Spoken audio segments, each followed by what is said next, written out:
வாஸ்துவிலேயே வந்து இது இருக்கு செய்யவே கூடாது, இதுதான் மிக முக்கியமாக பார்க்கணும் அப்படின்னா செப்டி டேங்க் தான். இந்த செப்டி டேங்க்கு தவறான இடத்துல இருந்துருச்சு அப்படின்னாலோ, இல்லை கழிவறை தவறான இடத்துல இருந்துருச்சு அப்படின்னாலோ, கேன்சர் போன்ற பெரும் வியாதிகள் வருவதற்கான வாய்ப்புகள் அதிகமாக இருக்கும்.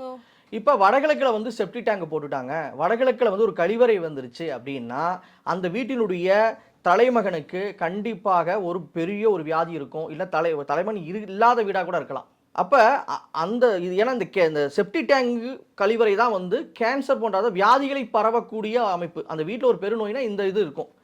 இப்போ கவர்மெண்ட் ரூல்ஸ் படினா வடகிழக்கு தான் வைக்கணுங்கிற ரூல்ஸ்லாம் இல்லை.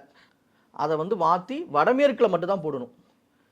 8 திசைகளில் செப்டி டேங்க் போடுவதற்கு ஏற்ற இடம், அதனால் பாதிப்பு வராதுன்னு உறுதிப்படுத்தப்பட்ட இடம் என்னன்னா வடமேற்கு மூலை தான்.